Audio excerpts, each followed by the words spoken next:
Welcome to Momtroversial, the podcast that dives headfirst into motherhood and dishes on the stuff we wish we would have known and nobody tells you. I'm Leah, your scrunchy nurse writing the Hot Mess Express, here to remind you that it's fine, we're fine, and everything's fine. I'm Alyssa, crunchy mom who's all about organic living. I'm organized, opinionated, and your designated wingwoman in any parenting bar fight. And I'm Tori, your ride or die mom of three who will absolutely hold your baby and your secrets.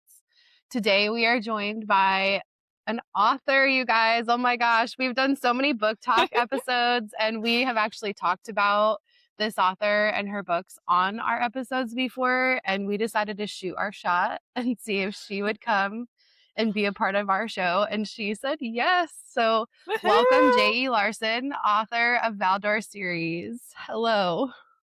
Hi, ladies. Thank you so much for having me here with you today. We are so excited for you to be here. And a quick note for all of our listeners, we will be discussing spoilers for books 1 through 3. So if you haven't read them yet, pause here. This is the point of no return, or at least in the next 5-ish minutes. You will find out things about the books. So here's your warning.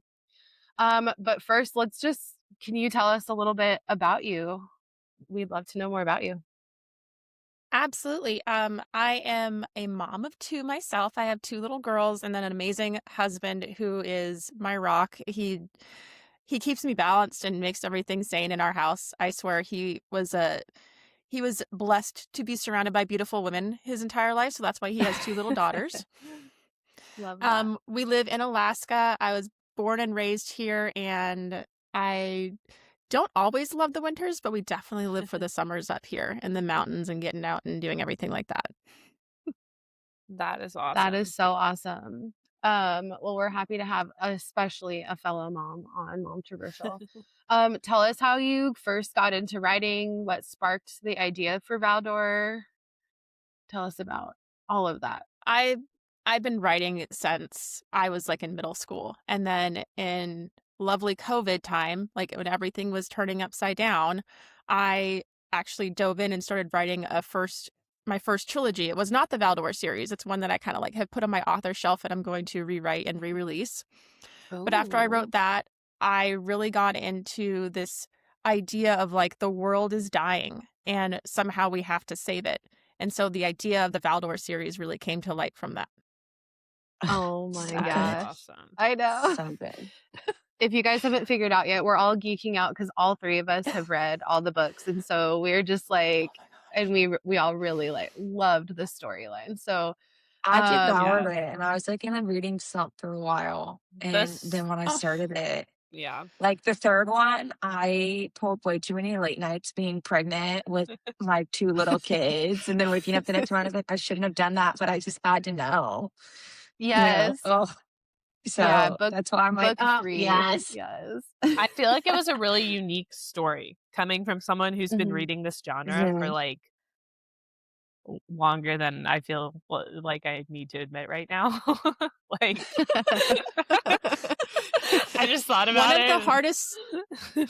One of the hardest things for me to do to help market it, people were asking what are comparable titles to it. And I honestly said, there's bits and pieces, but I don't know another one that's really out there that has shifters and fae and humans all intertwined into the story. Yeah. Well, and which, Tori, not to like run away with it for you, but one of the things that I really love that you do with this series is every other romantasy series you read, the humans are always the ones who are being oppressed. They're always the ones who are being walked on by the magical beings. Versus in your series, they are the aggressors. Spoiler. And spoiler, sorry. Well, we said spoiler at the beginning. But like, and I just love that because you just don't see that in any of the other series. So it was very unique. How did you, when it comes to that series, even though I'm jumping ahead, I'm so sorry, guys. But how did you get to that? Like, how did you start this idea and then decide, you know what? I'm going to make, instead of them being weak, we're going to make the humans be the ones who are the actual bad guys, and the magical beings are the ones who are being stepped on and oppressed. I always knew from the start that Maeve was going to be like this human in disguise. So big spoiler alert if you haven't read book 3, my bad.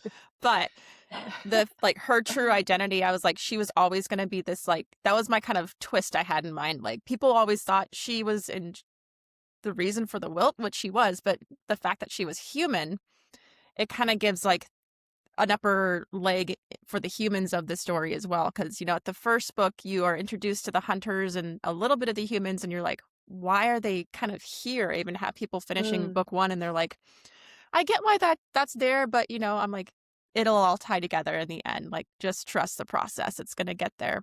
But I liked the idea of giving a little bit of power back to humans as well. As you said, like in romanticides, they're always thought of like this lesser side of things. But I was like, what if I just turn the tables on it and just give them a little bit of power? And I thought it was a fun way to do it. I have It was to a great say, question. And yeah, what a great I have to answer. say, we were kind of like messaging questions as we read the book so that we would remember things to ask you. And I messaged, like, I think at the beginning, the end of book 2 or the beginning of book 3, like, is Maeve really Fae? And is she the reason for the will? And then I was reading book 3 and I was like, ha ha ha, yes! That was so exciting. I love those because you're like, I'm guessing what's happening, and then you're like, I don't know until she actually tells you. Yeah.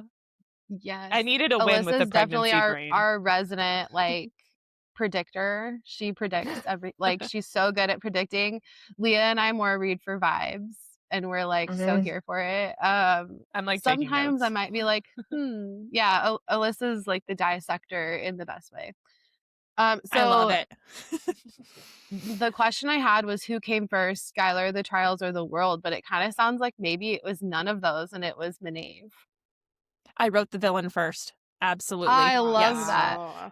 Yes. That is so cool. Did any characters surprise you while you were writing? Like, did it change, or do you have?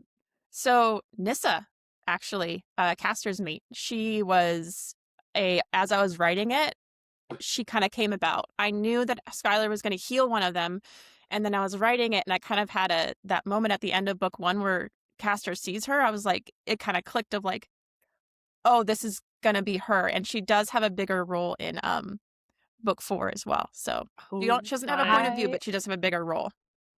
I wondered because she started to come more into the picture in book 3, and I was like, ooh, and I was excited for it because I want to say it was book 2, like right about the time where Skylar's like training for the gauntlet, where Castor's kind of acting that sort of way towards her. And I think once you've read enough about the mating ponds, you're like, oh, like I think this might be something. And then once you see it transform, it's so exciting because you're like, yes. And of course, like for me, I think Castor is such a quality character. He deserves to have a fated mate. So I think that's so cool. I do have a question because you mentioned the gauntlet. I'm dying. What was Sky's time? Like, did she beat anyone? Like, I kept waiting, and I was like, what was her time? What was it? She did. She made it. But I realized I didn't put the actual time in there. I was like, we don't need to know the exact time. It's no big deal. Maybe he hid it from her, but she made it in time. Oh, I love it. I was like, I didn't write the time, and I was like, she made it though. Yeah, we knew she made it. You don't need to know the time. I was like, but did she beat any of the guys? Okay. It's like, because someone else is going to be like, well, I got to go beat her time. Mm-hmm. True. Gotta do it. Well, and yeah, that makes sense. Which character do you think readers most misunderstand? Without most misunderstand, Seamus. Oh, okay. He's very interesting to me. There's something like, I don't know what it is, but there's something. I'm so excited for him in book 4. And then Seamus, and then Gillen as well. Okay, so we're not, I had a feeling when I saw one of your posts, I was like, we're not done with Gillen yet. Okay. Yeah. Okay, I have to say I was so impressed by Shaw's like his arc in book 3. Like the more I always liked him from the very beginning, but the more he like grew into himself, and then everything we've seen from him in book 3, I was like so excited, and it was such an interesting, fun twist who his mate was. I was like, oh, no freaking way. The most inconvenient, the most like back, like not like you'd never expect it in a million years. I love that. I feel like that's a good trend for this book. You don't expect it, and it's so different. And I love that. That was not part of the questions. I was just, when we were talking about characters, I was like, Shaw deserves a shout out because he's awesome. He has a lot more point of view chapters in book 4. And my beta readers they've read his chapters and they were like, I didn't know I needed this from him. And now after I read it, they're like, I couldn't have lived without it. Yes. Full disclosure, I applied to be an ARC reader for book 4, and I really hope that I get selected because I'm you will all. That's my little present. Is anyone who signs up, I'm just giving it to everybody. That's it. The best news so ever. Excited. That's so generous. Yeah, it is. I was like, this is it. This is the last book. If you're really signing up for the ARC, I told myself I'm doing it all myself. I was like, everyone's gonna get it. That's just gonna be it. Like as long as you said, like. If you haven't read book 3, but you will, I'm like, then I will give it to you. Here you go. Oh my gosh. You are so kind. So excited. Oh my gosh. Okay, I think we've already dropped like full-blown spoilers, but let's like really get into it. Did you always plan for Skylar to die in book 3? Yes. I knew she had to die. You guys can't really see it, but I got this tattoo when I decided to self-publish the book series, and it's a phoenix with the moon dance flower. I love that. So I knew her animal was going to be a phoenix. I knew she had to die and sacrifice herself, like the former alpha did, to lock away the heart of Valdor and release everything. So I knew she had to die, and I want to say writing Castor's point of view, watching her die and watching Daxton hold her and like without letting her fall, that like broke me. I was like crying while writing it and editing it. I'm like, this is so this is so hard. But I cried. That was so sad. It was. And getting into like the emotion of actually seeing someone close to them and experiencing and witnessing it, I was like, it had to come from his point of view, because all through Daxton's head was just going to be screaming. And I'm like, well, that's nothing I could write. Yeah, there won't be anything making sense right there. No, you can tell like the emotions like bleed off the page, like on the, like I feel like the emotions bleed off the page in pretty much the whole book, but like this specific scene was just like so powerful and so heart-wrenching. It was like, whoa. So makes total sense. What you're like, how you said you were feeling as you were writing, that totally shows up on the pages. Was the mate bond always meant to override death, or was that something that you kind of weaved in there? The mate bond in this world and this book is the most powerful form of magic. So you can just take that with you and put it in your pocket. All right. As you guys get ready for book 4. Because it'll help explain some other things that are going to be happening. Love it. Were there any clues in book 1 or 2, for that matter, that readers might have missed that would set them up in book 3 and 4? As to like like some Easter eggs? Or... Yeah. There was a lot of foreshadowing or like little Easter eggs for Skylar's animal, but of course I did plant in some false ones. Like I always made her calm down in water, but people can read that as like, well, she's a firebird. Water calms her down. That makes sense.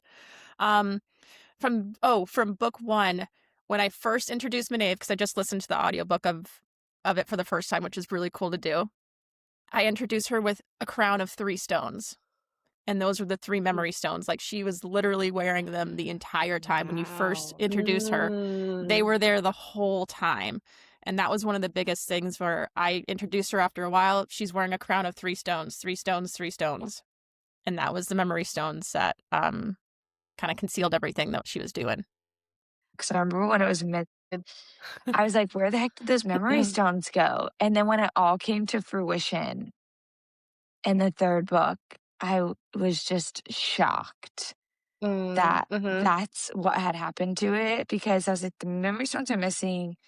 Daxton has missing memories. So it has to be connected, but I just could not for the life of me figure out where they went. And then that was just so beautifully tied together that I was just, I mean, the whole end, like the last chapter or two, when you were revealing everything in the third book, I was just sitting there, I was just like, wow, I did not see all of it coming together the way that it was coming together. In such a huge way, too. It was Yeah. like, whoa. Like, every time my mind was blown and then I read a few more pages, it's blown again. And I'm like, wait a second. This is such a, like, it was so good. I think I Yeah, messaged so you good. too. I was like, I just finished book 3 and like, oh my gosh. Yeah. It's so funny because like I feel like you did tie together book 3 so well, but like I would have been so pissed if it had just ended there. Like, yes. it was really nice of you to do versus like some awful, terrible cliffhanger while we wait for book 4. Yes. I appreciate it. But yeah, I was like, I need to tie it up as like, it's gonna like, it's not a cliffhanger, but we are going to like, okay, we're ready for war. We're ready. Let's get it going. Yeah. I will say you totally had me with Skylar's animal because I thought that she was a Pegasus. Because of how they reacted to her. I was like, okay, she's Pegasus. Cool. And then she was a Phoenix, and I was like, oh my gosh. I know. But, I like, was winged thrown creature. off by that too. Yeah. Yes. I thought it was because she was an alpha. I was like, she's totally, like, day one. I was like, day one, home of girls and alpha. Like, you know what I'm saying? Like, she's just straight up ignoring the alpha command. That was awesome. So I just was like, it's probably because her animal was rising to the surface. That when they were responding to her, I was like, you can tell her power is building because she's getting this response from her friends and just innate animals. I did not see the Phoenix though, but it makes sense because Dylan is the rock, right? And so she overcame him. So her animal has to be something that can overcome that bad mamma jamma of a bird. And I don't think that there's anything that like beats a Phoenix. Yeah. So is there going to be some sort of, I don't know what I'm trying to say, like some Phoenix versus Rock sort of like battling in book 4? If you can't say it, just say move on. I will give you guys this. There is a battle scene within the first 4 chapters. All right. Let's go.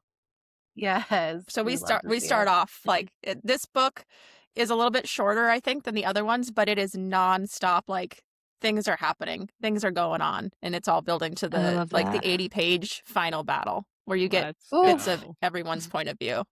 Oh, I love that final battle. I love that. And I love the different point of views for those because then you bounce, so you're still in, but you see the whole. Oh, it's so good. Yes, when they were trying to repower the ward stones, and like everybody's bouncing around in that scene, I loved that. I was like seeing it from everybody's point of view, like that was awesome. With Skylar and Daxton being now High Queen and High King at this point, how does that shift?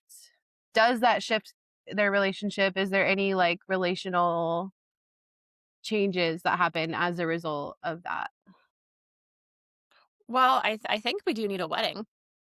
I agree. We always need a wedding. Yes.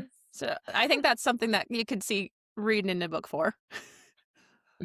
Yeah. But with them, they're just with them, they're the dynamic duo pair. Like they really evolve into what I would see as like a partnership in book 4. Like they both have everything on the line and they know what they need to do. They are true leaders in that they do put each other first, but they also have that sense of like, I'm not going to betray our world. Like, I love you and I will protect you. Yes. But I also know that we have things we have to do in order to lead our people. So it's like, I really tried to balance that as well and put it, we hear the morally gray. I'm like, Daxton's not morally gray. He's just like, he's the man that goes Yeah. into these things. Is a man's And, man. you know, he's like a Yeah. man's Yeah. man, and he won't do something like really bad, but he will put Skylar and her life and everyone else above his own. Like his self-preservation is like, it teeters sometimes. Yeah. Yeah. Was the heart being taken, was that your intended cliffhanger? Or was that just like Yes. okay. And is getting the heart back still the ultimate goal going into Trial of War? Yes, it is the goal. And it does come into play. I just can't really reveal any more about that at the moment. That makes total sense. So fair. I have a question about a character that I feel like is probably underrated by people who read your book, but I just have a feeling he's going to play a bigger part in the next book, and maybe I'm wrong. Do we get to see more of Rhett in the next book Oh, I was going to ask and that. him contributing to the storyline? He's in there a little bit, but mainly his main role was in the past with Stark.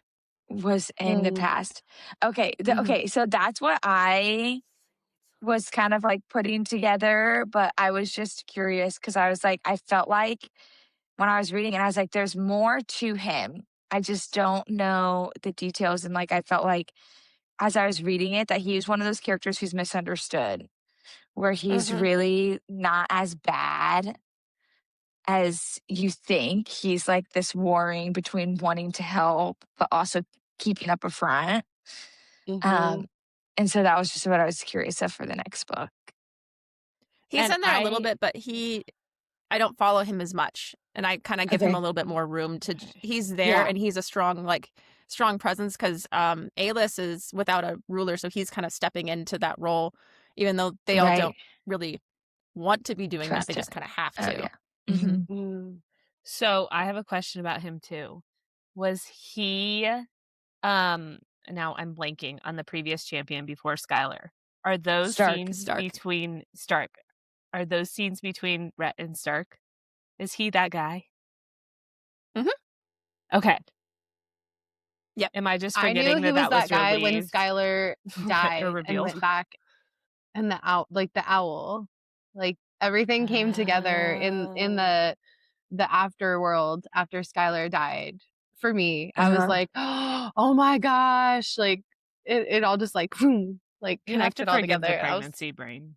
It's like Of course, ridiculous. always. No, you're good. Well, and there was that. The owl was like the key, and then when he smashes the stones, it says like there's a birthmark on his neck that's the same one as like the one in the prologue. So it's like there's a couple other ones.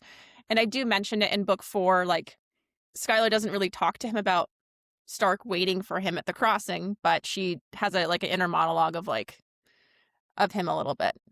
Okay, yeah. But yes, they are connected. Yes, the same guy. Okay, I think I had one. Oh, go ahead. Oh, go ahead. No, I was going to say, like, I think I had one person say, like, oh, they thought like Rhett was going to come and steal Skylar's heart. And I was like, no, you have to read book 3. No. What about Zola? What happened to her? Like, why is she the way she is? You learn in book 4. Okay, yes, I can't wait to find out. I was hoping for this. I cannot wait to find out.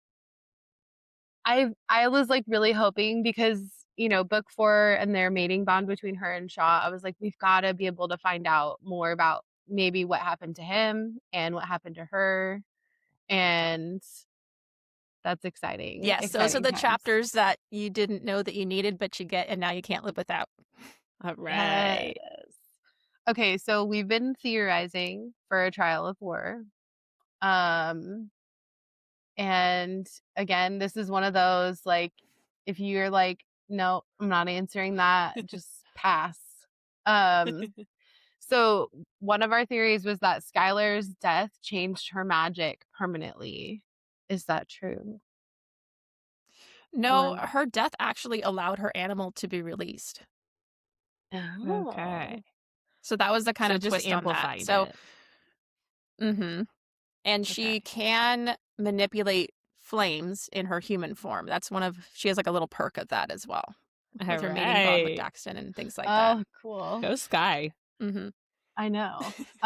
Okay, another theory is that the heart corrupts whoever holds it.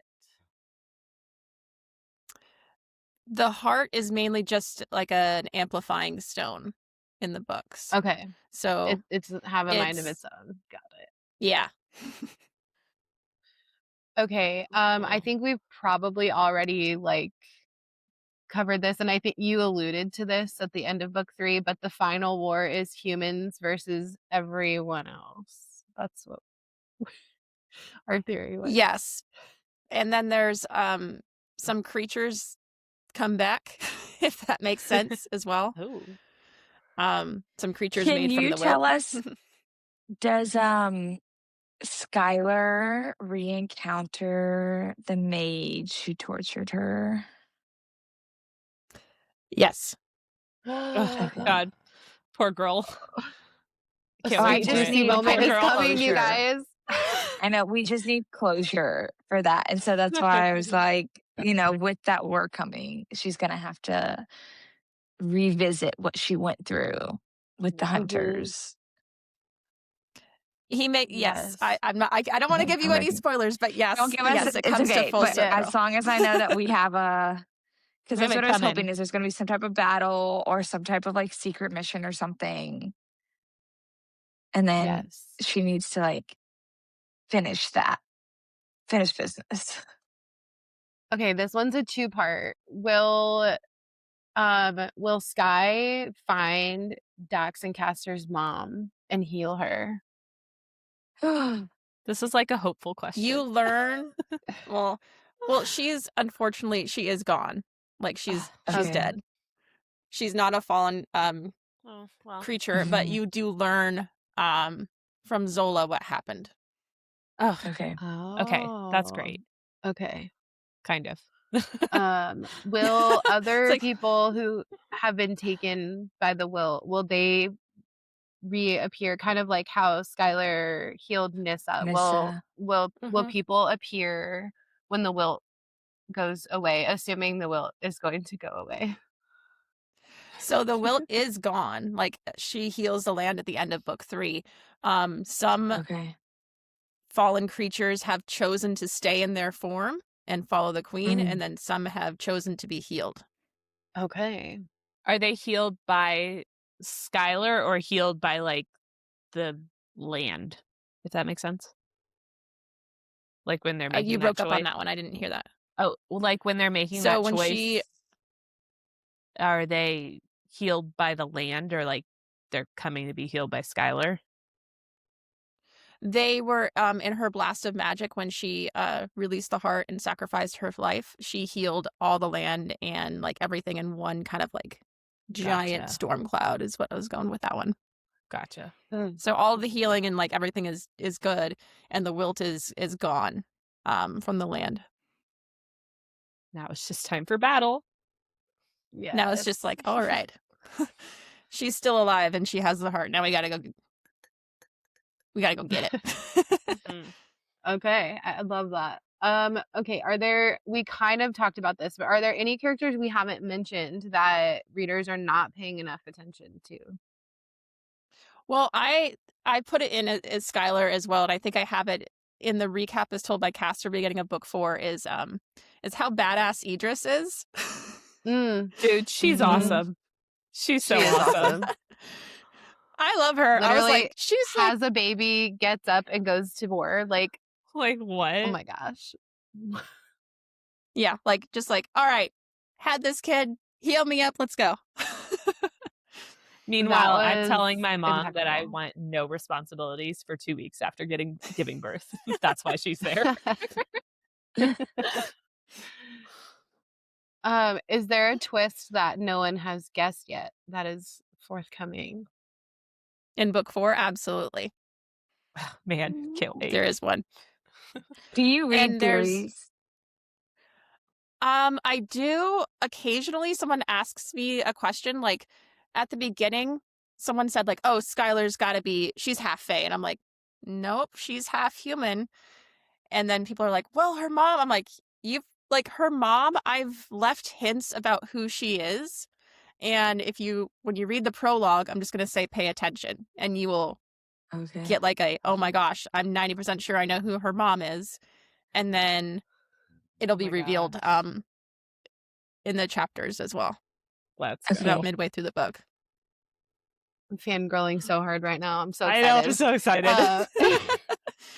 excited. Should readers emotionally prepare for any major deaths or gut punches in book 4? It is war. I mean, some people gotta go. Okay. Everyone's like, you already took Julia. What now are you gonna do?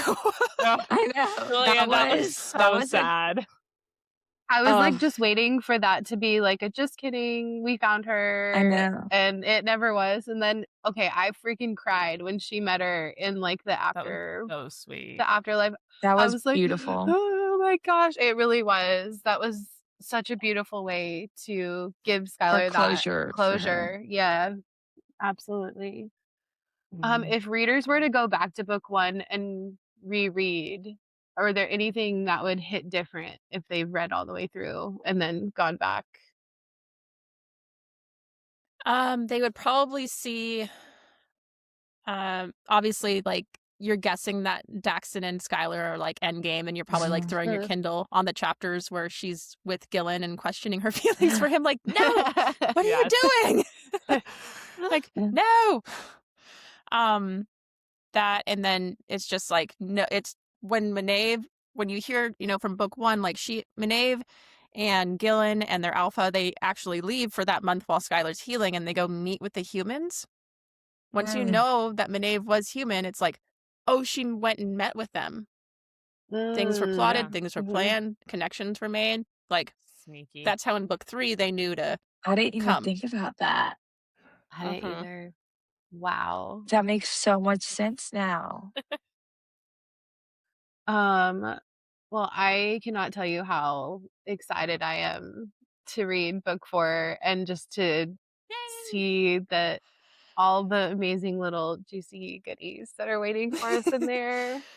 Is there anything else you want to tell readers? Is there any question you wish we asked you and that we did not about Valdor? Oh, yeah. You guys hit a lot of them. I mean, we've done our research. It was great chatting to be about. Yes, I was like, I loved it. It's so awesome.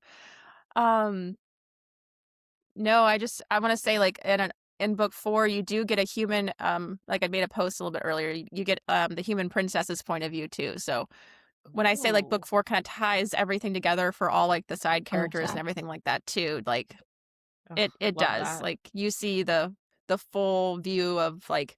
Now I know why all these things were like building in book 1, and it kind of just all comes together in the last one. Love it. Oh, I love it when a plan comes together. Oh my gosh. Okay, so we heard you might also be working on something new. Can you tell us anything about it? I am working on I have 2 new projects that I'm working on, actually. All right. One is a trilogy. Like I told you in the beginning, the first trilogy that I wrote, I put on my author shelf. I took it down and I rewrote it. And it's a closed third-person point of view that has dragon riders and elemental magic and a prophecy foretold to destroy their world. So let's go. It's really it's really exciting. Dragons. Yes, dragons are my first love, so I am a sucker for dragons, and my youngest daughter is too, so that we are just vibing all over that right now. Oh my gosh. That story is out on submission. I don't know if it'll get picked up, but that's the goal. And then I'm also working on a standalone piece that has been driving my mind crazy and forcing me to put it down on paper. And I'm so excited about it. It's a dystopian fantasy, second chance romance standalone book that I'm working on. I love a second chance romance. Right? And it's about dragon shifters. And so this world is all about dragon shifters. And if you're marked, then you marked by the goddess, you can try to earn your wings. If you're not, then you live in the lower end of things. And all of the flashback chapters for the Second Chance romance are from the male main character's point of view, going up in age, because they kind of these characters grew up together and then are separated and then kind of coming together. I also love a good male main character point of view too. Mm-hmm. I don't feel like we get enough of those. Mm-hmm. It's so true. No, I'm in love with this one so much. I was like, it's just so good. I love it. And I'm about a little bit more than halfway through writing it. The first, ugly, beautiful draft of it. I love it. Oh, Love it. that is so exciting. So exciting to hear that you've got more coming out. Do you have any plans to write any like spin-off or future series that connect to the Valdor world? I'm always open to it right now, but I need to just pause on it and kind of just put this world away, because it's been published for 2 years, but for me it's been like 4 years in the making, and it's just consumed everything. So I'm like, I'm so happy with how I've ended it and honored to have written their story. And I can see possibly, if I were to write something else connected to this series, I may write like a prequel of like Skylar's parents, and just like a novella of like that would be so what cute. happened with them.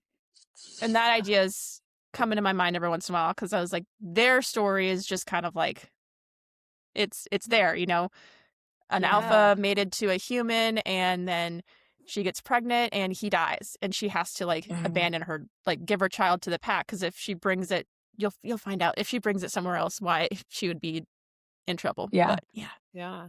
Oh my gosh. Wow. Please write that. That would be just the best thing ever. Okay. Alyssa, what do you got? I have just a question that I feel like we have to ask you. What are your favorite books, series, authors? Like, if you had to pick some, like, what, like, just gets you just, like, what are you rereading? How about that?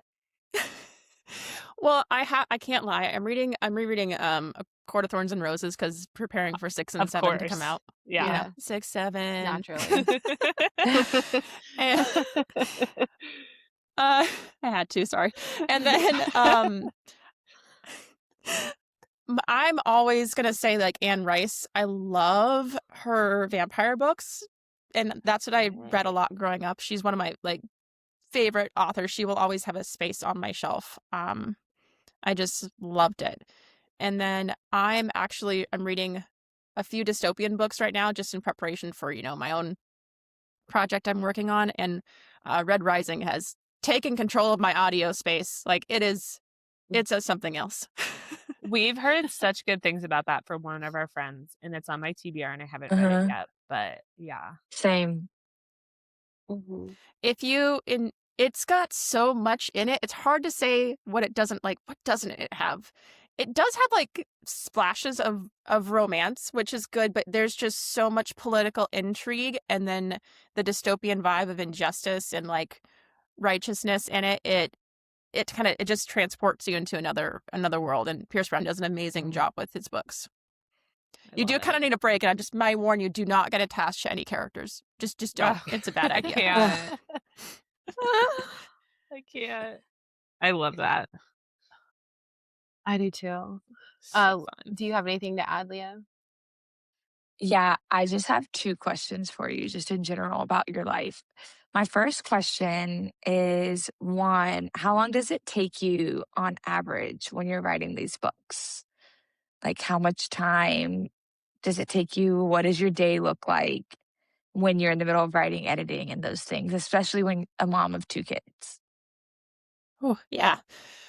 So what I always do first is I plot and I create the world. I'm a world builder first, and then I build on the characters, thinking about how I want their arcs to grow and how the characters grow.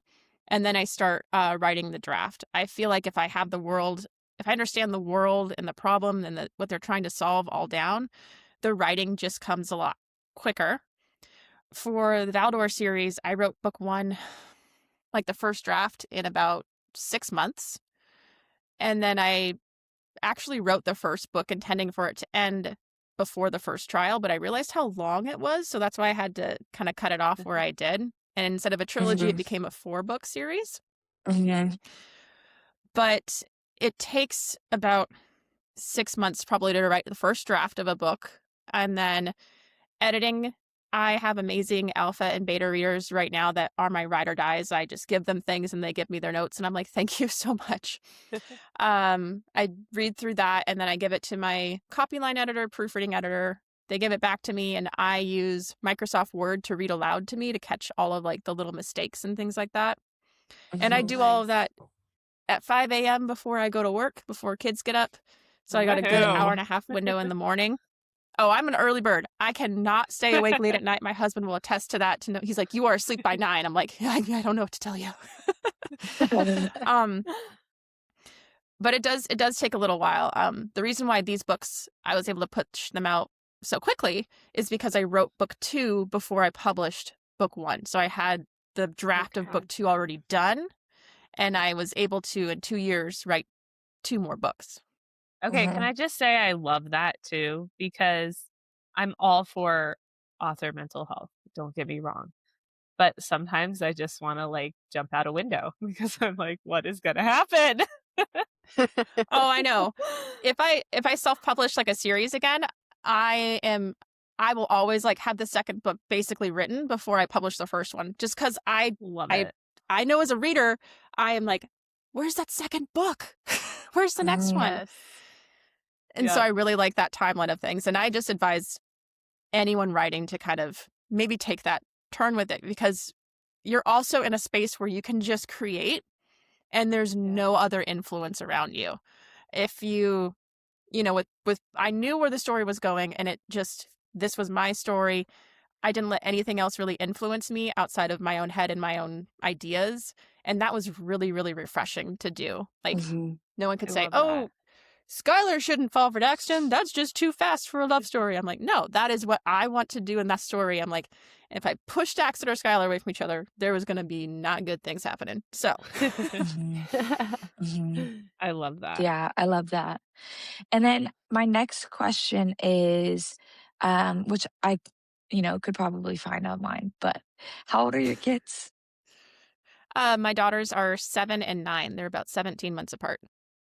Okay. And so how do they enjoy watching you write? What does that look like with the kids? Because your girls are younger, like they're elementary school age. So what does that look like writing, around them and still being a mom of younger kids? My husband is my my compass on that. And I fall to that being like, I can get really sucked into what I'm doing. And he's been really good at telling me, you need to pull back. We're waiting for you here, and kind of just give me that reality check every once in a while when I do need it, even though I don't want to hear it. I need it. Amen. And I do a lot of my writing like before they wake up in the mornings, or when I'm on my own, deadline, I'm doing some editing, or I'm like, mommy's working on her books for like an hour. Like, let me do this. But it's also showing them that they can do things that, whatever they want to do, and they work really hard at it, they can get it done. I see my girls writing their own stories now, which is really kind of sweet and cute. I think my oldest wants to be an author. Like 2 years ago when my first book came out, she like had her little kid like set first grader sign, and she was like, I'm gonna be an author like my mommy someday. And it was just so heartwarming to see her do that.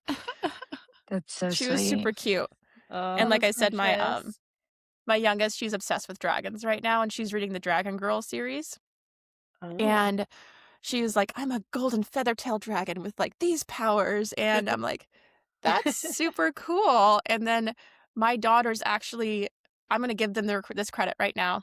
We were hiking through the trails and like we saw trees just like arched over in a curve.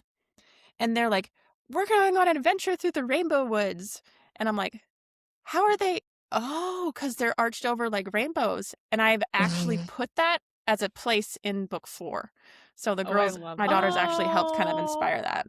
I love that. What other books? You'll see it and you'll be like, Yeah. But What other books are they like? Are they reading? Because I know there's like a lot of people, at least I see like on all my little book Facebook groups, they're like, what do I let my kid read? Like, what are Yeah. good series that are age appropriate, that kind of thing. my oldest really likes graphic novels. She loves them, so we get her like Babysitter's Club, things like Oh, that. love it. And then my youngest really likes Dragon Girls that she's into. They also had Mermaid Tales series that they both read.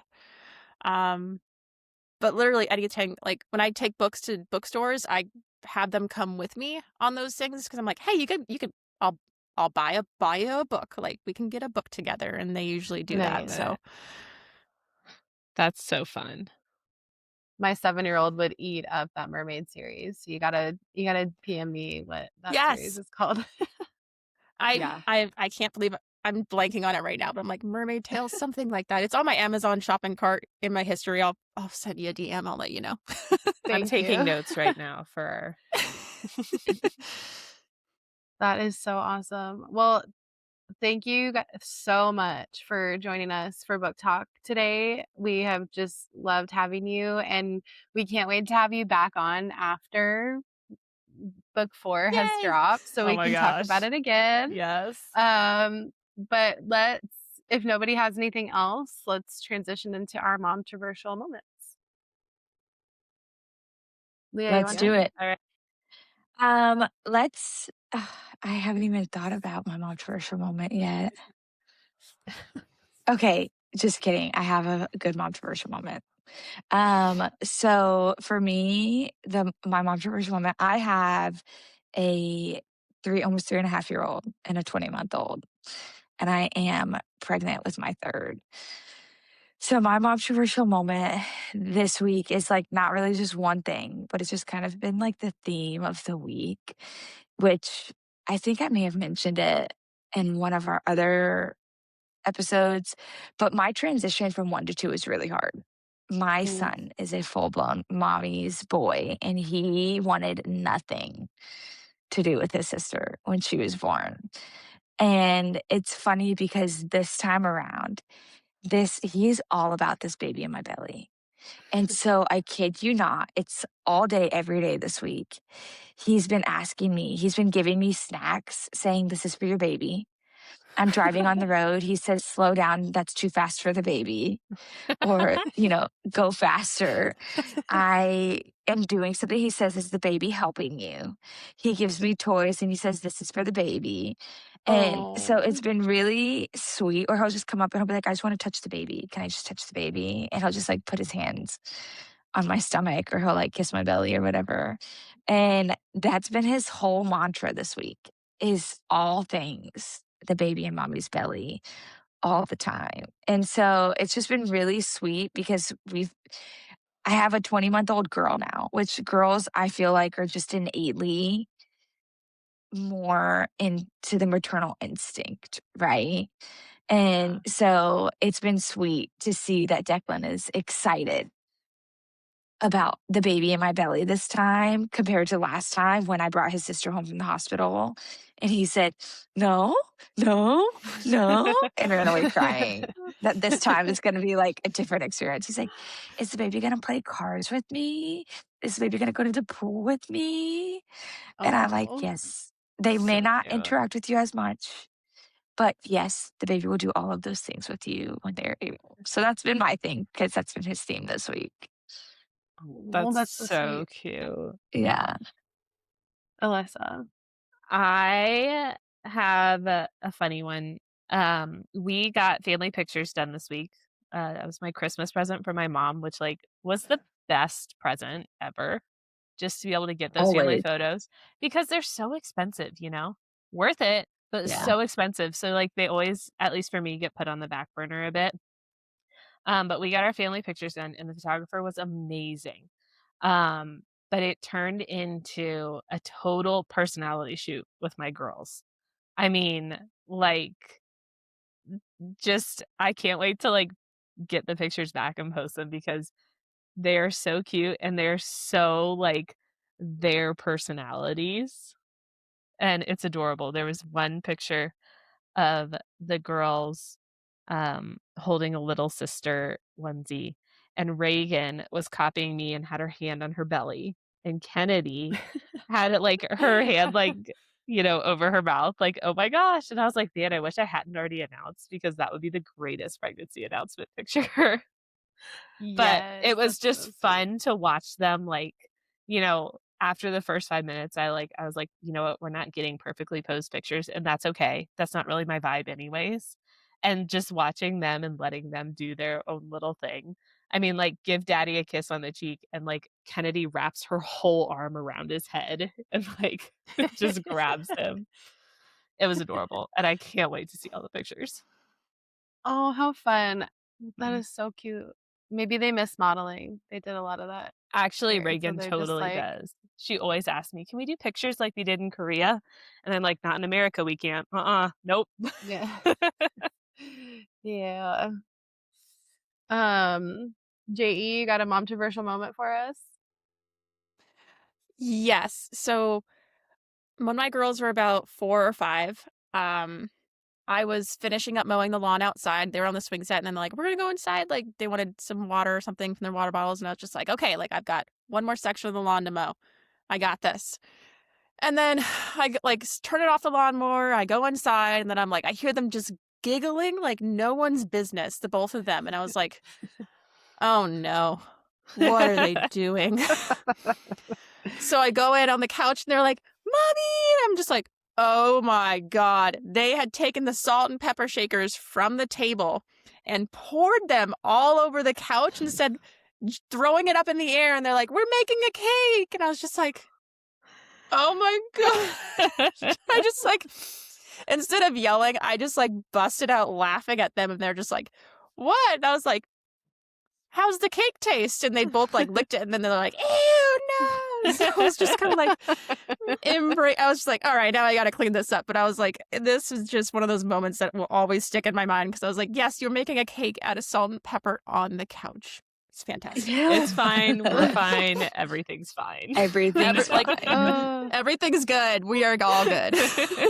I love that. That is amazing. I just have a little sweet one this week. My oldest is 7. I also have a 5 and a 2. And as you know, you have a 7-year-old. So like the 7, when they get 7, they're not like too big for you to like be all babyish with, but it's less and less and less. And my Hannah has been asking me to rock her at night, and I'm just like, like it just all the feels come back, and I just hope that, I know one day she will become too old for that, but I just hope that it's in like 20 years or something, just like so long from now, because you just don't know when like the last time is, and that is just the most heartbreaking thing of motherhood. Like you don't know when you rock them for the last time, and so anytime, like, will you rock me? Like, yes I will, every time, 100%. no matter what. Yes. That's like, I told Travis we're going to start weaning Ella's pacifier to where she can only have it at night and nap time. And he's like, the dad of his, first little girl is like, I don't think I can mentally handle that, because then that means like that she's like growing up, versus when she has the passy in her mouth, to me, she's still a baby. And he said, I'm just not ready for her to grow up.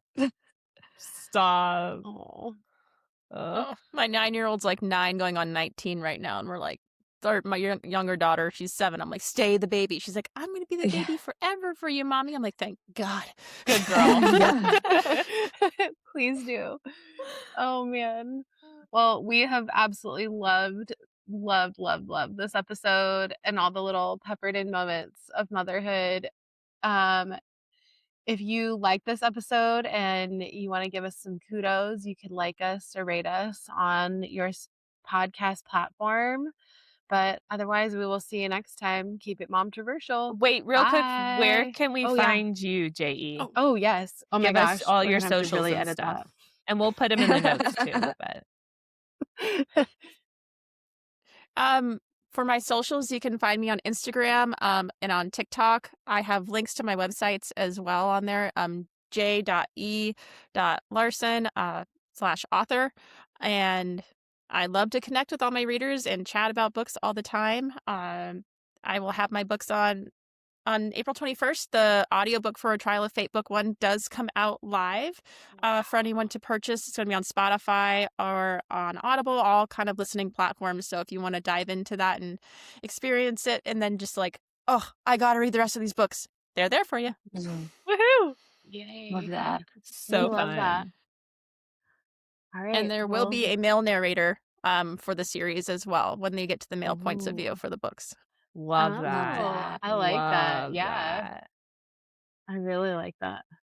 Well, thank you so much again for joining us. And please, everyone, go check her out. She is just gonna keep rising based on everything that we've heard Ton of from her fun. today.